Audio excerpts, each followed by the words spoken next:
Ayesha, good afternoon. Good afternoon sir. Good afternoon ma'am. में interview देना पसंद करोगी या इंग्लिश में, क्या ज्यादा बढ़िया है? सर हिंदी में देना पसंद करूंगी।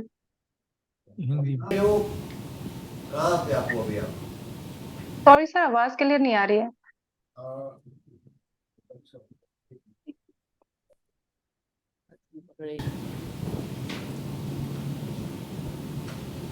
अभी क्लियर है? Yes sir. अभी आप पटना में हो, कहाँ पे हो? Where are you now? Sir Patna में हूँ। पटना में हो, अच्छी बात है। Yes sir. कंप्यूटर साइंस कहाँ से किया था आपने? Sir Jaipur institute of technology, Rajasthan. इस साल में? राजस्थान। सर 2018। अच्छा, तब से क्या कर रहे हो अभी तक? सर बीच में सर मेजर हेल्थ इश्यूज होने के कारण मैं सर फाइनली ज्वाइन नहीं कर पाई थी बीटेक के दौरान। उसके बाद से सर मैं सिविल सर्विसेज की प्रिपरेशन कर रही हूँ। और उसके साथ साथ ही मैंने सर मास्टर्स हिंदी साहित्य से Indira Gandhi national open university से कर लिया है। उसे क्या हिंदी में किया है? यस सर, हिंदी साहित्य में किया है। हिंदी साहित्य। अच्छा, ओके। अभी तुमने साड़ी पहन रखी है, ये किस तरह की साड़ी है? इसका कुछ अंदाज है कि कौन सी साड़ी पहन रखी है तुमने? सर मैंने शिफॉन में एक साड़ी पहन रखी है। कौन में? Yes sir. साड़ी में अगर रुचि है तो दो चार जो भारत की सांस्कृतिक धरोहर है साड़ियों के बारे में कुछ अंदाजा है तुमको? कहाँ पे कौन सी साड़ी बनती है, including Bihar also? Sorry sir, अभी सही से रिप्लाई नहीं कर पाऊंगी। बनारसी सिल्क के बारे में नहीं पता है? यस सर, एक भागलपुर। भागलपुरी सिल्क आता है जो भागलपुर बिहार में बहुत ज्यादा फेमस है। और सर साउथ इंडियन में देखें तो सर साउथ सिल्क जो है वो काफी तौर पे फेमस रहा है। कांजीवरम सुना है? यस सर, कांजीवरम भी सर साउथ में फेमस है। अच्छा, ओके। ये बताओ कि हिंदी साहित्य में रुचि किस तरह से याद किया है कि आपने ऑप्शनल भी रखा है, एमए भी किया, क्यों? सर सबसे पहले तो सर बीटेक का जो कंप्यूटर साइंस है उसका sir Hindi sorry sir civil services में कोई ऑप्शनल उस तरीके का मुझे नहीं दिखा। और दूसरा सर जब मैंने ऑप्शनल देखना चाहा तो मुझे सबसे ज्यादा रुचि हिंदी साहित्य में आया। और सर इसके नोट्स और रिसोर्सेज काफी अवेलेबल थे जिसके कारण मैंने हिंदी साहित्य का चुनाव किया। हिंदी साहित्य का जो एक बृहद सिलेबस है उसमें कौन सा जो उसका कोई पार्ट है जो आपको ज्यादा पसंद आता हो, जिस पे चर्चा हम कर सकते हैं? सर मुझे भक्ति काल काफी पसंद आता है, रुचि है सर भक्ति काल में। हिंदी साहित्य में कितने काल हैं टोटल? सर मुख्यतः 4 काल माने गए हैं, जैसे कि सर आदिकाल, सबका भक्ति काल। सबकी विवेचना भी करो कि क्या उसमें खासियत है, आदिकाल में क्या है? जैसे सर आदिकाल हुआ, आदिकाल में सर वीर वीर रस की प्रधानता थी और वीर रस पे मुख्यतः काव्य और कहानियां लिखे गए। जैसे कि सर पृथ्वीराज रासो, चंद्र बरदाई ने लिखा। और जैसे सर भक्ति काल की बात करें तो भक्ति काल में सर भक्ति से संबंधित बहुत सारे रचनाएं की गई, जैसे कि उसके मुख्यतः कवि कबीर, तुलसीदास और सूरदास जी रहे हैं। और अगर मैं सर रीतिकाल की बात करूं तो रीतिकाल श्रृंगारिक काल रहा है, जिसमें सर प्राकृतिक और श्रृंगार का मुख्यतः वर्णन किया गया है। जैसे कि सर अगर उसमें प्रमुख कवि की बात करें तो उसमें सर घनानंद और बिहारी जैसे प्रमुख कवियों का नाम आता है। और आधुनिक काल देखें तो सर आधुनिक काल में भारतेंदु, त्रिवेदी युग, छायावादी, प्रगति काल इत्यादि का उल्लेख देखने को मिलता है।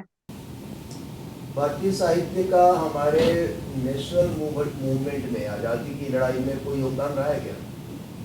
जी सर, अगर हम भारतेंदु युग की बात करें तो सर वो 1850 से अद्यतन चला आ रहा है।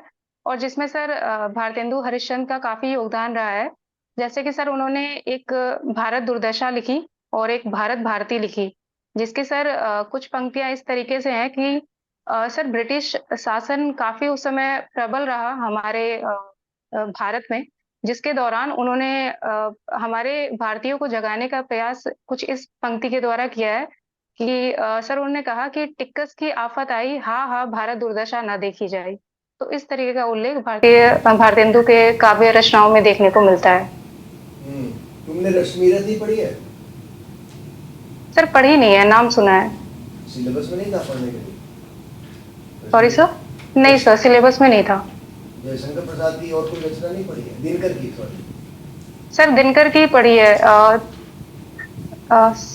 सर दिनकर की। सर सर शायद राम की शक्ति पूजा है, रामधारी सिंह दिनकर की। आपने अज्ञेय की कोई रचना पढ़ी है? अज्ञेय। सर पढ़ी है बट रिकॉल नहीं हो पा रहा है अभी। कोई बात नहीं। धर्मवीर भारती। धर्मवीर भारती। सर रिकॉल नहीं कर पा रही हूँ अभी, पढ़ा है वैसे। अमृता प्रीतम। सॉरी सर, नाम क्या बोला आपने? अमृता प्रीतम। No sir. ये कंप्यूटर साइंस की इंजीनियर तुम हो, ये Yes, sir. चैट जीपीटी किस टेक्नोलॉजी पे फंक्शन करता है, क्या बोलते हैं इसको, हाउ डज इट फंक्शन? इसको जनरेटिव एआई बोलते हैं, इतना तो जानते हो। Yes sir.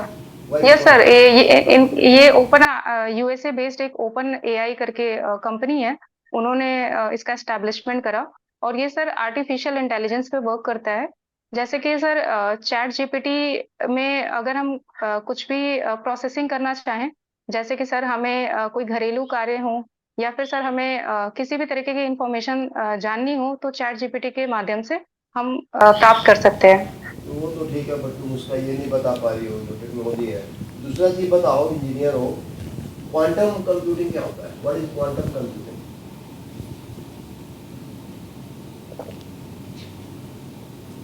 Sorry sir, recall नहीं कर पा रही हूँ। टर्म सुना है कि टर्म भी नहीं सुना है? सर सुना है। टर्म सुना हुआ है। Yes sir. कॉलेज के सिलेबस में नहीं था ये क्वांटम? सर सिलेबस में था सिलेबस में था। बट अभी रिकॉल नहीं कर पा रही हूँ। अच्छा, ये जो रिजर्वेशन बिल पास किया गया अभी पार्लियामेंट में, तो उसको तुरंत लागू करने के बदले डिलिमिटेशन के साथ क्यों जोड़ दिया गया? सर इसके कुछ प्रमुख कारण इस तरीके से हैं। जैसे सर अभी हमारा कॉन्स्टिट्यूशन जो कॉन्स्टिट्यूएंसी है उसका सर 2026 तक हम उसके बाद ही सर पॉपुलेशन और सारी चीजों की जो गतिविधियां हैं उसके बाद शुरू करेंगे। तो उसमें ये चीज लेकर आ रहा है कि सर डिलिमिटेशन जो कमीशन है जो कॉन्स्टिट्यूएंसी 2026 के बाद लागू होंगे उसके बाद ही सर इस चीज को लागू करने की पहल की जा रही है। तुम्हें क्या लगता है इस रिजर्वेशन बिल से भारत की महिलाओं पर क्या असर पड़ने वाला है? सर निश्चित तौर पे महिलाएं पहले से एम्पावर्ड होंगी, सशक्त होंगी और सर जो कुछ महिलाएं हालांकि वो प्रोग्रेस कर रही हैं, लेकिन जो कुछ महिलाएं अभी सर बहुत हद तक भागीदारी नहीं ले पा रही हैं, वो भी सशक्त होकर के आगे आने की कोशिश करेंगी और कहीं ना कहीं एक बेहतर भविष्य का उनका निर्माण होगा। पंचायत में जो रिजर्वेशन किया गया 33% महिलाओं का, तो बिहार के यस सर। संदर्भ में अगर बात करो तो तुम्हें क्या कुछ लगता है धरती पे कुछ बदलाव हो रहा है उनके लिए? आफ्टर रिजर्वेशन इन पंचायत महिलाओं का उत्थान हो रहा है? बिल्कुल सर, मैं अग्री करती हूँ इस चीज से क्योंकि सर पहले ऐसा देखा जाता था कि महिलाएं सिर्फ घर के कामों में व्यस्त रहती थी और घर में ही अपना सारा योगदान देती थी। लेकिन जिस तरीके से 50% जो रिजर्वेशन बिहार में महिलाओं को मिला उसके बाद महिलाएं सशक्त हुई। उन्होंने अपना एक जिम्मेवारी के तौर पे इस चीज को समझा और कहीं ना कहीं इसके लिए वो नए नए स्टेप्स भी उठा रही हैं और कहीं ना कहीं इस चीज से आगे भी बढ़ रही हैं। लेकिन एक मुख्य मुद्दा आ रहा है कि रिजर्वेशन का फायदा लेके वो पंचायत में तो बन जाती है सरपंच, उनका yes sir. Educational background, exposure, ये सब तो रहता नहीं है, तो ज्यादातर वो अपने ना काम करके वो सरपंच पति का जो आ गया कॉन्सेप्ट जानते ही हो आप, यस सर। फॉलो करते हैं। Yes sir. इसमें कैसे उनको सशक्त किया जा सकता है? खाली रिजर्वेशन दे देने से, चुनकर आ जाने से क्या फायदा है? सर इसके लिए सबसे पहले हमें रूट लेवल पे काम करना पड़ेगा। उन्हें सबसे पहले सर लिटरेट करना पड़ेगा, क्वालिटी एजुकेशन बढ़ानी पड़ेगी। उन्हें सर ये एहसास दिलाना होगा कि उनका भी एक दायित्व है और वो भी एक बिहार और एज वेल एज इंडिया के एक पार्ट है, जिनका अगर उन्हें एक पद पे चयनित किया गया है तो उसे वो बखूबी निभाएं और उसके तरीके से वो आगे बढ़ें। और मुझे ऐसा लगता है सर एजुकेशन एक पहला माध्यम हो सकता है जिसके कारण अगर ऐसा जहाँ पे भी हो रहा है तो वहाँ पे इस चीज को रोका जा सकता है। ओके। हिंदी तो आपका सब्जेक्ट है ही। Yes sir. रामचंद्र शुक्ल जी का क्या कंट्रीब्यूशन है, ये बता सकते हैं? शॉर्ट में बताइए। सर रामचंद्र शुक्ल जी ने सर निबंध में और आलोचना के क्षेत्र में काफी अपनी योगदान निभाई है। और सर रामचंद्र शुक्ल एक हिंदी साहित्य में एक बहुत बड़े पिलर के तौर पे देखे जा सकते हैं, जिन्होंने कहीं ना कहीं हिंदी साहित्य को बहुत अच्छे स्तर पे कंट्रीब्यूट किया है। उनकी सबसे मशहूर या सबसे इम्पोर्टेंट किताब कौन सी है? बड़ी किताब है काफी। सर मैं रिकॉल नहीं कर पा रही हूँ। ओके, अच्छा ये बताइए, कंप्यूटर भी आपका सब्जेक्ट रहा है। Yes sir. ये चीज़ कही जाती है कि जो देवनागरी स्क्रिप्ट है वो Yes, sir. कंप्यूटर के लिए सबसे सूटेबल है। इसके क्या माने? सर इसके ये- बारे में कुछ आइडिया नहीं है। नहीं, ये नहीं सुना कि देवनागरी स्क्रिप्ट जो है वो सारे डिजिटल वर्क के लिए, कंप्यूटर के लिए सबसे ज़्यादा सूटेबल है? ये कभी सुना नहीं आपने? No sir. हैं? Sir no sir. ओके, जो आर्टिफिशियल इंटेलिजेंस है ये गलत दिशा में ना चली जाए, इसके लिए क्या करना है? क्योंकि कुछ लोग ये कहते हैं कि आर्टिफिशियल इंटेलिजेंस जो है वो सारे मैंने ह्यूमन एक्शंस को कंट्रोल कर लेगी, वॉर को कंट्रोल कर लेगी, युद्ध यहाँ से बटन दबा दिया एक मिसाइल चली जाएगी। तो चूंकि आप कंप्यूटर भी जानती हैं, तो क्या इस तरह की चीज़ पे आप यकीन करती हैं कि कभी ऐसा हो जाएगा और इसको होने दिया जाएगा? हाँ सर, जैसे कि फिलहाल आज के अखबार में ही मैंने एक बात पढ़ी, जैसे कि सर मुंबई के क्षेत्र में एक लड़का सुसाइड करने वाला था, जो सर सुसाइड करने के तरीके सर्च कर रहा था गूगल पे। तो फिर सर गूगल ने अमेरिकन बेस्ड कंपनी को इन्फॉर्म किया, फिर इंटरपोल ने की मदद से उस बच्चे को सेव कर लिया गया। और मौका रहते वहां पे लोग पहुंच गई, मुंबई की टीम, और उन्होंने उस बच्चे को सेव कर लिया। तो मेरे हिसाब से सर एआई कहीं न कहीं जितना कहीं न कहीं हमारे लिए हार्श भी थिंग दिखती हुई नज़र आ रही है, वैसे ही सर हमारे लिए बहुत ज़्यादा ज़रूरी भी है। क्योंकि सर आर्टिफ़िशियल इंटेलिजेंस आने के चक्कर में हमें बहुत ज़्यादा टेक्नोलॉज़ीज़ और बहुत अच्छी चीज़ें मिल रही है। जैसे कि सर हम प्रोडक्शन में बहुत ज़्यादा एनहांस कर सकते हैं, अपने स्किल्स को डेवलप कर सकते हैं। और जहाँ तक कि सर वॉर वॉर जैसे सिचुएशंस की बात हुई, तो सर आर्टिफिशियल इंटेलिजेंस भी सर हमारी द्वारा ही बनाई हुई एक कृत्रिम वस्तु है। तो सर अगर हम उसे कंट्रोल करना चाहें तो हम इजी तो नहीं कहेंगे, लेकिन सर कंट्रोल किया जा सकता है उन्हें। वो नहीं, अपने इसको इस तरह समझाने की कोशिश कीजिए कि जी सर। अंग्रेजी के प्रयोग से और जी हिंदी सर। के ना प्रयोग से क्या फ़ायदे हैं और क्या नुकसान है। माने हिंदी का प्रयोग अभी नहीं हो रहा है, कोई वजह यस होगी, सर। कोई कारण होगा, ऐतिहासिक यस सर। कारण भी होगा और भी होगा। तो इसको आर्गू करिए कि हिंदी का प्रयोग जो है वो करना चाहिए कि नहीं करना चाहिए, सुप्रीम कोर्ट में खास तौर से। सर जैसे मैं नॉर्थ बेल्ट की बात करूं अपने इंडिया में, तो सर अधिकतर लोग सर हिंदी बोलने वाली पॉपुलेशन है। तो मुझे ऐसा लगता है सर कि अगर सुप्रीम कोर्ट हाई कोर्ट में अगर हिंदी भाषा को तवज्जो दिया जाए, तो मुझे ऐसा लगता है कि आम नागरिक भी, आम जनता भी उस चीज को समझ पाएंगी। नहीं, जहां तो तक ठीक है, कि सर इसलिए अभी इसके लिए क्या क्या तैयारी करनी पड़ेगी? एक दिन में तो होगा नहीं, तो क्या यस स्टेप्स सर। इसमें ज़रूरी हैं जबकि उसकी भाषा सुप्रीम कोर्ट की भी हिंदी हो जाए? वकील इन्वॉल्व होते हैं, सब इन्वॉल्व होते हैं, तो आपके हिसाब से क्या तैयारियां करनी पड़ेंगी अगले 10 साल के पर्सपेक्टिव में? सर मुझे ऐसा लगता है कि सर इसके लिए एक रूल और रेगुलेशन बनाना चाहिए, और उसके बाद एक कानून बना करके उसके बाद अगले कुछ साल तक लोगों को ये बताना चाहिए कि हाँ, हम हिंदी को लागू करने वाले हैं। जिस तरीके से सभी लोग जो भी सुप्रीम कोर्ट और हाई कोर्ट के जज हैं, वो इससे वाकिफ हो जाएं और कहीं ना कहीं वो वेल प्रिपेयर होके इस चीज में आगे बढ़ें। तो सर मुझे लगता है एक कानून बनाने की अभी जरूरत पड़ेगी आजकल पहले। लॉ की पढ़ाई किस भाषा में ज़्यादा होती है, कानून की पढ़ाई? सर इंग्लिश में मेजोरिटी में हाँ, होती तो है। आपका ख्याल नहीं यस। है कि इसको अगर पढ़ाई से शुरू करें तो अपने यस आप सर। 5-10 सालों में उसका रिजल्ट सामने आ जाएगा? तो ये तैयारी की बात हो रही। अच्छा, तीसरी बात ये बताइए, आपकी हॉबी क्या है? सर कुकिंग में इनोवेशन करना। और कुकिंग में सर इनोवेशन करना? अच्छा, क्या किया यस इनोवेशन, बताइए। सर, मेरा सर पहला इनोवेशन इस क्षेत्र में होता है कि सर मैं हेल्दी फूड बनाने का प्रयास करूं। जैसे कि सर आजकल ये होता है कि हम मसालों का बहुत ज्यादा प्रयोग करके हम अपने खाने को बहुत ज्यादा अनहेल्दी बना देते हैं, जिससे कि सर लॉन्ग टर्म में कोलेस्ट्रॉल और फिर sir diabetes, high blood pressure, इन सब समस्याओं को देखना मिलता है। तो मैं सर, ये मेरी पहली कोशिश होती है कि मेरा जो खाना बने, चाहे जैसा भी हो, सबसे पहला कंट्रीब्यूशन मेरा ये होता है कि वो हेल्दी तरीके से प्रिपेयर हो। नहीं तो इसको आप इनोवेशन कहेंगे? ये अगर आपने मसाले कम डाले या कुछ आइटम्स को नहीं यूज़ किया तो वो तो इनोवेशन तो नहीं कहना चाहिए उसको। जैसे कि सर जो मार्केट के लेज और चिप्स मिलते हैं, तो मैं इसको कोशिश करती हूँ कि मैं ये घर पे ही प्रिपेयर करूँ, और उसके बाद मैं उसको वही डिफरेंट तरीके से प्रिपेयर करूँ ताकि वो हेल्दी तरीके से बन जाए। अच्छा ये बताइए कि आपकी करियर एम्बिशन, ये अंग्रेजी में यूज़ कर रहे हैं, करियर एम्बिशन क्या है? सर मेरा एम्बिशन सर सबसे ज़्यादा यही है कि सर मैं समाज को एक सपोर्ट कर सकूं, समाज के लिए कुछ कंट्रीब्यूट कर सकूं, और अपना sir India as well as Bihar के लिए अपना योगदान दे सकूं। तो उसके लिए तो कोई सामाजिक संस्था ज्वाइन करनी चाहिए। सर बिल्कुल कर सकती थी, लेकिन सर बिहार एडमिनिस्ट्रेटिव सर्विस मेरा पहला चुनाव है, बिहार पीसीएस में। और सर इसमें सर इस फील्ड में सर डाइवर्सिटी बहुत ज़्यादा है, और मुझे कई क्षेत्रों में काम करने का मौका मिलेगा।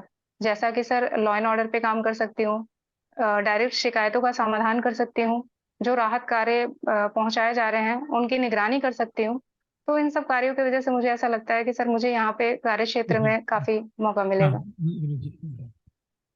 तो आयशा, यस मैम। तो राजस्थान में भी रही हैं कुछ पढ़ने के लिए, है ना? Yes sir. Yes ma'am.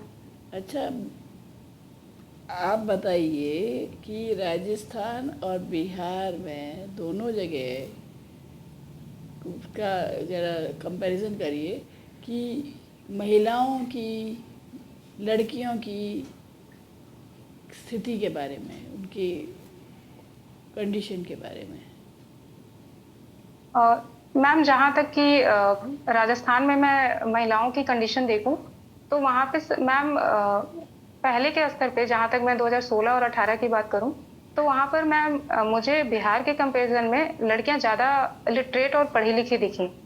वहाँ पे ज़्यादा ऐसा है लिटरेट? मैम कि ज़्यादा सॉरी, लिटरेट?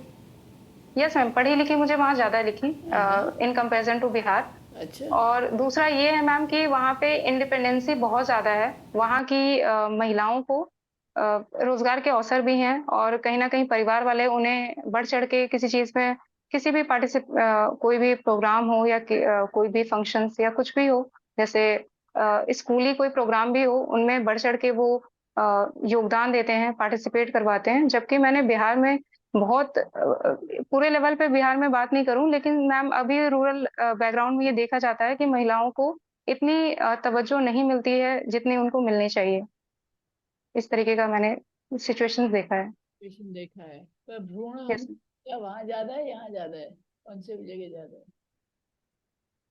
मैम, एग्जैक्ट तो नहीं बता सकती, क्योंकि मैम अगर ये चीजें हो भी रही होगी तो शायद सामने नहीं होगी, लेकिन मैम आइडिया नहीं है इसके बारे में। अच्छा, जैसे सती प्रथा टाइप है राजस्थान में, है? नहीं मैम, मुझे तो ऐसा देखने को नहीं मिला। आप गांव में गई थी राजस्थान में? मैम पहले तो मैं 1 साल हॉस्टल में रही थी, लेकिन हाँ। फिर मेरा जो कॉलेज था, हाँ। वो गांव के बहुत पास में था, तो मैं एक लगभग एक गांव वाले एरिया में ही रहती थी, अच्छा अजमेर रोड पे। अच्छा अच्छा। तो मुझे मैम वहाँ पे अच्छा ही कुछ लगा, मुझे ऐसा कुछ देखने को वहाँ मिला नहीं। अच्छा अच्छा। अच्छा, वैसे आप ये बताओ कि आपकी क्या क्वालिफिकेशंस, तो नहीं कहूँगी मैं, मतलब क्वालिफिकेशंस तो आपकी हिंदी साहित्य और कंप्यूटर साइंस है, यस मैम। मगर आप में क्या प्रतिभा है जो कि आपको अच्छी प्रशासनिक उसमें सर्विस में एक अच्छा ऑफिसर बनाएगी? मैम मैं सबसे ज्यादा मैं अपने में देख पा रही हूँ कि मैं ऑनेस्ट बहुत ज्यादा हूँ। आज तक ऑनेस्टी से सारे काम किए हैं, तो मेरे लिए बहुत ज्यादा ये स्थिति नहीं रहेगी कि मैं क्या चूज करूं क्या नहीं करूं। जो लीगल और एथिकल होगा शायद मैं वही चूज करूंगी।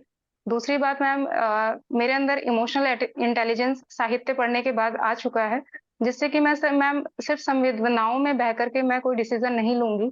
मैं उस पे पूरी तरीके से कार्य करके उसके बाद ही आगे बढ़ना चाहूँगी। और तीसरी बात मैम, मेरे अंदर एम्पैथी, करुणा अच्छा खासा भरा हुआ है, जिससे कि मैम मैं अगर कोई ज़मीनी स्तर से भी कोई व्यक्ति जुड़ा हुआ है, तो मैं उसे अपने स्तर पे समझ के और उसकी समस्याओं का समाधान करने की कोशिश करूँगी। लीडरशिप क्वालिटीज ऐसे कुछ नहीं यस है? मैम, ये है मैम, लीडरशिप क्वालिटी मैंने अपने कॉलेज के टाइम पे भी किया है। क्या और किया है कॉलेज? ये भी है मेरे अंदर, सबको कलेक्ट करके चलना और फिर कॉलेज के टाइम पे क्या किया है? मतलब। Yes ma'am. कॉलेज के टाइम पे क्या किया है? जैसे कि मैम हमारा ग्रुप प्रोजेक्ट होता था हाँ। सेमेस्टर्स में, और उनमें मैम एक लीडरशिप क्वालिटी निभानी होती थी, जो अपने जो साथ के कलीग हैं उनको सपोर्ट करके एक प्रोजेक्ट में हिस्सेदारी लेनी होती थी। तो उन पे मैंने काम किया है। और जहाँ तक मैम कुकिंग की बात की जाए, मुझे कुकिंग में भी एक दायरा अपना दिखता है। जैसा कि मैम कुकिंग करने वालों के सामने एक चैलेंज हमेशा से देखने को मिलता है कि अगर घर में 5 मेंबर हैं तो खाने से सबको आप प्रभावित करें और सबके खाने के बारे में सोचें कि उनको क्या पसंद है, क्या नहीं पसंद है, और उस चीज़ को मेंटेन करके एक आगे बढ़ना अपने आप में भी एक लीडरशिप क्वालिटी को दिखाता है। अच्छा। अच्छा, आप ये बताइए कि इतने एनवायरमेंटल डिज़ास्टर्स होते हैं, यस मैम। इनको कैसे रोका जा सकता है? मैम कौन से डिजास्टर बोला, आवाज नहीं आई। Environmental disasters. अच्छा, एनवायरमेंट डिजास्टर। मैम जैसे कि अगर मैं बिहार की बात करूं तो बिहार में मैम जो ब्रिक किल्स है, ईंट भट्टी, उनसे बिहार पॉल्यूशन कंट्रोल बोर्ड ने बताया है कि सबसे ज्यादा मेजरली 14% जो पॉल्यूशन हो रहा है वो ईंट भट्टी के कारण हो रहा है।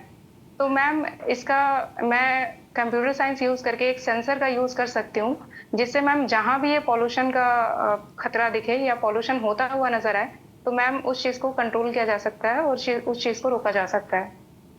आप पोल्यूशन के बारे में क्यों बात कर रहे हैं? डिजास्टर अलग होता है। डिजास्टर मतलब फ्लड हो गया, लैंडस्लाइड हो गया, इस तरह की बात है। आप पोल्यूशन कंट्रोल की बात क्यों कर रहे हो? Sorry sir.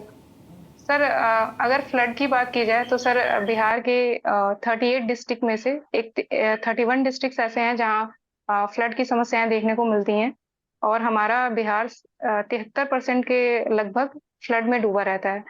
तो सर हम ये कर सकते हैं कि सर हम डैम डैम बना सकते हैं, एम्बैंकमेंट यूज कर सकते हैं, और सबसे ज्यादा इम्पोर्टेंट चीज सर, जो शहरों का पानी जो निकलता है वो कहीं ना कहीं नदियों में और कहीं ना कहीं गंगा नदियों में, इन सब चीजों में छोड़ा जाता है। तो मेरा सर ये कोशिश है, मैं ये मानती हूँ कि सर उस पानी को शहर में ही कहीं एकत्रित करके उसको क्लीन कर दिया जाए, और फिर उसको रीयूजेबल बना करके शहर में पौधों में, फिर आसपास के जो प्लांट्स लगे होते हैं उन सब में यूज करके उसका ओके प्रयोग किया ओके। जा ठीक सकता है, है। ठीक है, ठीक है, ठीक है, ठीक है। आप Tiwari ji, thank you. Thank you ma'am. अच्छा, ये आंसर्स टू लॉन्ग। कंप्यूटराइजेशन का युग है, तो यस कंप्यूटराइजेशन सर। की बात ये कंप्यूटराइजेशन का युग है आजकल। सर आवाज क्लियर नहीं आ रही है। आ रही है आवाज क्लियर? No sir. हाथ में ले लीजिए ये माइक को हाथ में लिया।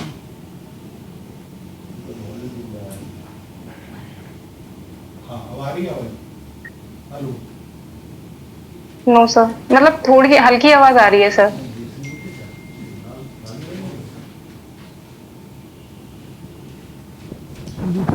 ये दे दीजिए।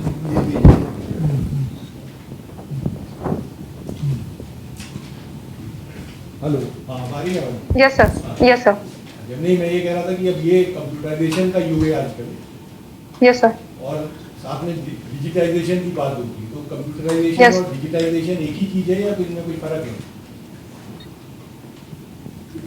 डिजिटाइजेशन सर, का क्या क्या मतलब होता है?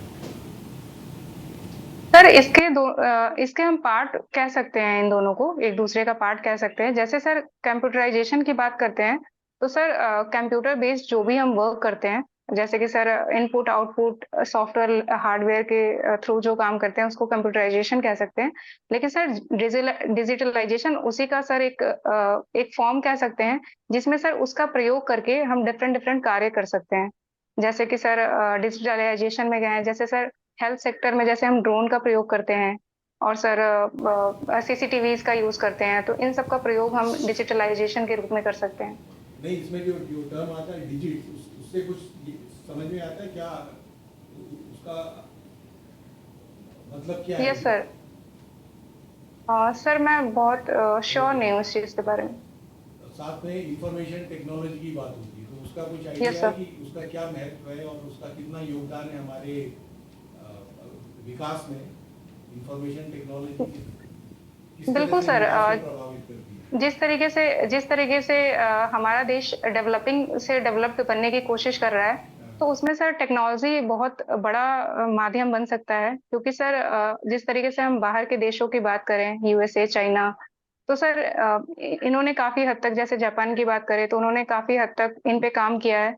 और सर जैसे मैं एग्जांपल दूं रोबोटिक्स की बात, तो सर अभी हाल फिलहाल न्यूज में आया था कि हम रोबोटिक्स पे कुछ अमाउंट सर हम यूज करेंगे और उसके लिए एक लॉ बनाएंगे, जिसके तहत सर हम चिप डिजाइन हो गए या फिर जो इनपुट आउटपुट के कुछ भी बेसिक नेसेसिटी के चीज हो गए, उनके लिए सर हम कोशिश करेंगे कि वो इंडिया के अंदर ही डेवलप्ड हो और उससे हम सर रिसोर्सेज जनरेट करें और फिर एम्प्लॉयमेंट भी उससे जनरेट हो सके। अच्छा, ये आजकल एक दूसरी बात कही जाती है कि भारत अब विश्व की 5 बड़ी अर्थव्यवस्थाओं में से एक हो गया है, तो यस सर। उसका क्या ये अर्थ है कि हमारी अर्थव्यवस्था यूके, कनाडा इनसे बेहतर हो गई है, उनसे ऊपर निकल गए हैं? सर एक हद तक माना जा सकता है कि हमारी अर्थव्यवस्था सुधर रही है और कहीं ना कहीं हम यूके वगैरह से आगे पहुंच चुके हैं। लेकिन सर इसका ये कदापि अर्थ नहीं है कि हम सर सारे सेक्टर्स में ऊपर उठ चुके हैं। जैसे कि सर इंडिया के स्तर पे देखा जाता है तो हमारे सर टर्शियरी सेक्टर काफी इम्प्रूव कर चुका है और प्राइमरी प्राइमरी सेक्टर भी ठीक ठाक डेवलप कर रहा है।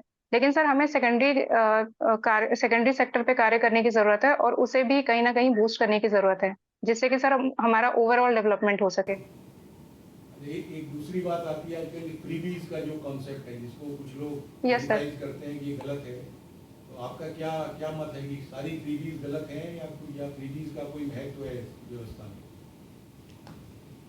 सर मेरे हिसाब से फ्रीबीज जरूरत है भी और नहीं भी है। जैसे कि सर कुछ स्थानों पे देखा जाए तो सर फ्रीबीज की काफी जरूरत पड़ती है, लेकिन कभी कभी ऐसा भी देखा जाता है कि सर कुछ पॉलिटिकल्स लीडर्स जो होते हैं वो फ्रीबीज सिर्फ इलेक्शन के टाइम पर देते हैं, जो कि मुझे लगता है कि ये सही नहीं है। और सबसे बड़ी बात है, जैसे कि सर अगर मैं साउथ में अभी इलेक्शन की बात करूं तो वहां पर एक इलेक्शन के टाइम पर चिकन और 1 बॉटल बियर प्रोवाइड किया गया फ्रीबीज के तौर पे। तो सर वो पॉलिटिकली मोटिवेटेड था मेरे हिसाब से, तो मुझे ऐसा लगता है कि सर फ्रीबीज की जरूरत है, लेकिन सर बेसिक नेसेसिटीज जो है, जैसे कि सर फूड हो गए और सर शेल्टर हो गए, इन सब पे काम करना चाहिए और बहुत हद तक ये चीज भी सही नहीं है। Thank you. Thank you sir. हो गया इंटरव्यू जो होगा, आपको हम अभी फीडबैक के लिए बुलाएंगे, आप बने रहिए अभी, आप 1 मिनट में ओके सर। आप यहीं पे रहिए। Okay sir. Okay sir.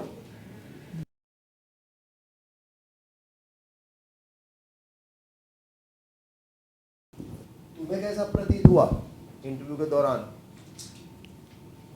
Sir ठीक था, लेकिन कुछ कुछ जगह पे मुझे ऐसा लगता है कि और काम करने की जरूरत है। कब है आपका इंटरव्यू में, वक्त है अभी? सर 11 को है, हाँ, तो 11 ये अक्टूबर। 1 सप्ताह है करीब आपके पास। Yes, sir. हमारे जितने पैनल में एक्सपर्ट्स हैं, आपकी जो भाव भंगिमा है, जो प्रेजेंटेशन है पर्सनालिटी का, वो तो ठीक है, आवाज़ वगैरह भी Yes, ठीक sir. आपकी है। कहीं कहीं आप क्वेश्चन का, मैंने ही आपको पकड़ा डिजास्टर और पोल्यूशन वाले में, अगर आपको याद आ रहा यस सर। Yes sir. और Yes, sir. एक ड्रोन को लेके भी एक क्वेश्चन था। एआई पे हमने कुछ जानना चाहा, आपका चैट जीपीटी कैसे काम करता है, उसका जवाब आप नहीं दे पाई, यानी हर चीज़ों पे आप अप टू डेट नहीं है। अब मुझे नहीं पता कि Yes, sir. बीपीएससी में इस लेवल का सवाल पूछा जाता है या नहीं, किंतु अभी आपको कंप्यूटर इंजीनियर, क्वांटम कंप्यूटिंग आप नहीं बता पाए। Yes sir. Yes sir. ये बहुत ही क्रांतिकारी एक चेंज आया है क्वांटम कंप्यूटिंग, ठीक है।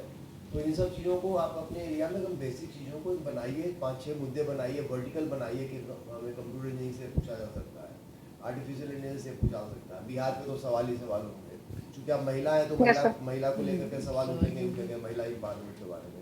ये 5-6 एरिया तैयार करके जाइए, बाकी तो भगवान ही मालिक है, कुछ भी पूछ सकता है इंटरव्यू में भी, तो यू कैन नॉट एक्सपेक्ट। बिल्कुल सर। तो आपको पहले से सोच के जाना बेकार है कि ये पूछेगा, लेकिन जो हमने 5-6 टॉपिक बताया उसको लिस्ट कर लीजिए, उस पर आप काम कीजिए तो आप अच्छा कर पाएंगे, क्योंकि पर्सनालिटी आपकी ठीक है, कॉन्फिडेंस है बात Okay, करने में, कॉन्फिडेंस है जब आप कहते हैं कि, लेकिन एक दो वर्ड आपको मुझे थोड़ा चयन करने में आपने गलती की, मैं ज़्यादा ही Yes, ऑनेस्ट sir. हूँ, कर्ण भाव मेरे अंदर कुछ ज़्यादा ही है, ऐसे नहीं बोला जाता है। मैं ऑनेस्ट हूँ Okay, sir. बोलिए, हाँ मैं ज़्यादा ही ऑनेस्ट हूँ, कुछ ज़्यादा ही ऑनेस्ट हूँ, मैं करुणा भाव कुछ ज़्यादा ही है, ऐसा वर्ड यूज नहीं किया जाता है। ऑनेस्ट हूँ काफ़ी है, मेरे अंदर एम्पैथी है, इतना बोलना काफ़ी है। Okay okay sir. और सर एक क्वेश्चन था मेरा, सर जो मैंने लास्ट में जो फ्रीबीज का क्वेश्चन आया था, जो सर मैंने कर्नाटका वाला वो एग्जांपल भी ले लिया, क्या वो सही है? मतलब मुझे ऐसा लगा कि मैं गलत जा रही तो हूँ। ठीक से पढ़े नहीं हो ना उसमें, इसलिए से बोल रहे हो। देखो फ्रीबी का सबसे बड़ा प्रॉब्लम तो ये है कि उसको मिसयूज किया जाता है वोट्स के लिए, सबसे पहली बात तो ये है। नंबर 2, जो Yes, sir. मोस्टली जो फ्रीबी होता है उसको कोई डेवलपमेंट में वेलफेयर में काम नहीं था। आपने किसी को दारू चिकन पिला दिया, उससे क्या डेवलपमेंट होगा? किसी का नहीं होगा। लेकिन कुछ ऐसे फ्रीबीज हैं जो कि आपको एक सेकंड, मतलब फ्रीबीज का कॉन्सेप्ट यही है कि उससे फ्रीबीज मतलब जिसको कहते हैं मेरिट गुड्स, वो उस पर अगर आप दे रहे हैं तो जिससे प्रोडक्टिविटी बढ़े, ये काम कर रहा है। जैसे Yes, sir. एजुकेशन है, हेल्थ है, ट्रांसपोर्ट है, उसमें अगर आप दे रहे हैं किसी को कोई रियायत और उससे उसकी प्रोडक्टिविटी बढ़ रही है तो वो एक पॉजिटिव डेवलपमेंट है। बट एक ऐसा खर्चा जो कि आप रिकवर नहीं हो सकता, आपने खाया पिया और वो ख़त्म हो गया, तो उसके लिए क्रिटिसिज्म है कि वो चीज़ें इकोनॉमिकली अनप्रोडक्टिव है। तो फ्रीबीज का मतलब Okay, sir. पहली बात यही, उसकी डेफिनेशन क्या है। हर चीज़ फ्रीबी नहीं है। Okay sir. जिसका महत्व है कि इंसान के उसमें उसको दवा फ्री दे रहे हैं, उससे उसकी प्रोडक्टिविटी बढ़ेगी, हेल्थ अच्छी होगी, वो फ्रीबी नहीं है, वो एक किस्म का प्रोडक्टिव इन्वेस्टमेंट है उसमें। Okay sir. सर तो मेरा बस एक ही क्वेश्चन था कि सपोज मैं कहीं इस तरीके के एग्जांपल कहीं और कोट करना चाहूँ तो फिर मुझे इस चीज से बचना चाहिए। हाँ मैं ये पूछना चाहती हाँ, हूँ। Yes sir. एक चीज वो एग्जैक्ट वैसा एग्जाम्पल मत कोट करिए, बट उसे जेनरिक टर्म में यही कहिए कि कोई भी ऐसा जो खर्चा है जिससे इंसान की प्रोडक्टिविटी बढ़ रही है, सिटीजन का कंट्रीब्यूशन बढ़ रहा है, तो उसका इकोनॉमिक आधार यही है कि उन चीज़ों के लिए सरकार उस पर खर्चा करे। ओके वो सर। वो घरेलू उसमें भी है ना कि आप खा लिया पी लिया, शराब पी ली और वो रात को सो गए, तो वो खर्चा तो हो गया, उसमें फ्री आपने खिला दिया, तो उसका कोई कंट्रीब्यूशन नहीं है ना। बिल्कुल सर। वो चीज़ें वही पब्लिक एक्सपेंडिचर में भी वही लागू होता है। Okay sir, thank you sir. अच्छा, एक चीज़ और यस ऐसा मैम। है बेटा, व्हाट आई फाइंड इज कि आप जिसमें आप श्योर नहीं हैं अपने आंसर का, तो आप यस मैम। ज़्यादा लंबा बोल रही हैं, रिपीट भी कर रही हैं, फोकस्ड आंसर नहीं है। बेहतर ये है Okay, कि ma'am. जहाँ आप श्योर नहीं है 2 मिनट लीजिए, सोचिए, उसके बाद बोलिए, और वही बोलिए जो फोकस्ड आंसर हो। Long winding answers Yes, sir. वो मत करिए, क्योंकि वो ठीक नहीं रहता। ठीक है ना बेटा? अगर Okay, नहीं है, ma'am. अभी मैं सोच नहीं पा, वो ठीक है, वंस इन अ वाइल वो कहना ठीक है, रादर देन कि गलत डायरेक्शन में बोले जा रहे हैं, है कि नहीं? Yes ma'am. Yes ma'am. है ना? और कई जगह मैंने देखा कि वो है, बोलना जितना है उतना बोलो, जरूरी थोड़ी है कि काफ़ी देर तक आंसर देना जरूरी है, वो नहीं है, समझे? Okay ma'am. तो वो कई बार किसी उसमें रिपीट हो जा रहा है।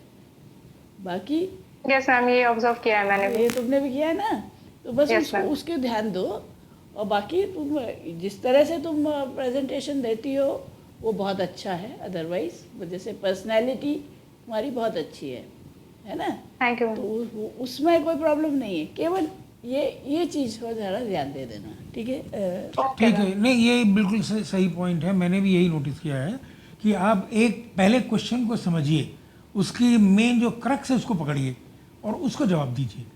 आपसे जैसे फॉर एग्जांपल एक मैं एग्जांपल दे रहा हूँ कि डिजिटाइजेशन पे सवाल पूछा गया था और आप ड्रोन पे चले गए कि ड्रोन से फ़ायदा कर सकते हैं, कंट्रोल कर सकते हैं तो ये इस तरह, फिर कहीं से आप एनवायरनमेंट पे चले गए तो जैसा इन्होंने कहा हाँ। कि कोई ज़रूरी नहीं है कि आप जवाब दें और लंबा दें।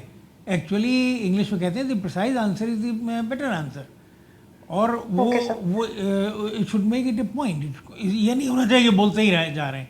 बोलने में कोई वर्च्यू खास नहीं है, आप समझ रहे हो। Yes sir.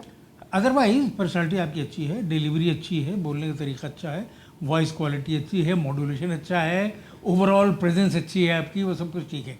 तो all these are very positive points. लेकिन ये थोड़ी बहुत चीज़ें रह जाती हैं, और जो चीज़ें जिनमें यू आर नॉट श्योर उनको पढ़ लीजिए। फॉर एग्जांपल, एक computer person not knowing the meaning of digital, ये एक्सक्यूज़ नहीं किया जा सकता है, क्योंकि इसका Yes, जवाब sir. आप नहीं दे पाए थे कि डिजिटल क्या, कुछ ऐसा आपने Yes, sir. इधर उधर हवाबाजी करना शुरू कर दिया था, वो ठीक नहीं है। हवाबाजी मत करो, जहाँ हाँ। नहीं पता है वहाँ हवाबाजी बिल्कुल मत करो, हैं? ये ओके याद मैम, रखो। ठीक है मैम। वो और ऑनेस्टी उसमें- नहीं और दिखती। उसमें एक वो है कि जिसका रोजमर्रा में जो उपयोग है उस पर ज्यादा फोकस करो। हाँ, हाँ, रोबोटिक्स, ड्रोन, वो तो वो है, लेकिन वो आम आदमी को नहीं प्रभावित कर रहे हैं ना।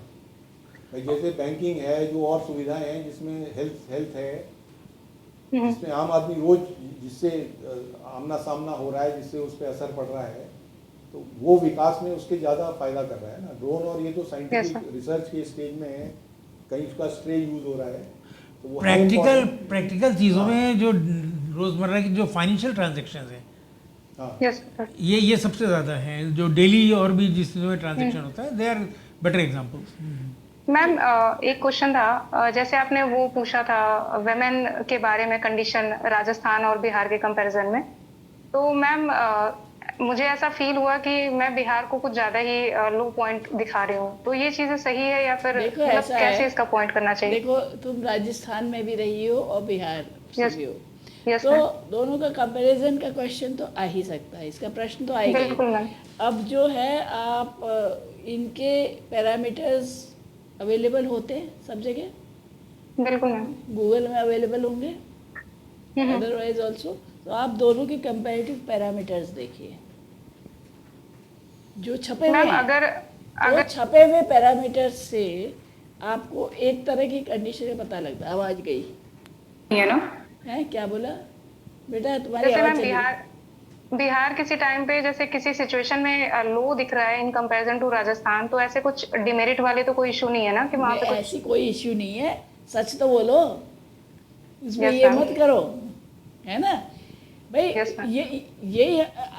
यही दिखाने की कोशिश मत करो कि बिहार ज़्यादा अच्छा है या वो है ज़्यादा अच्छा है, उसकी नहीं करो, जो फैक्ट है वो बोलो, ठीक है? ओके मैम, ठीक है उसमें- मैम। All the उसमें best. ये भी होगा ना कि आप जहाँ रहे हो, आप ये भी उसमें बताओ कि मेरा वो दायरा बहुत सीमित है, मैं एक ही इलाके में रही हूँ, एक गांव में या एक शहर में, हाँ। तो उतने सैंपल के Yes, बेसिस sir. में मैं पूरे पे नहीं कह सकता। पूरे का नहीं कह सकती, सिर्फ मेरा उसका एक बता सकती। परसेप्शन है कि उसमें मुझे ऐसा देखने को मिला। Exactly, okay okay sir, all the best, ठीक है, okay, thank you sir, thank you ma'am. Okay. Thank you.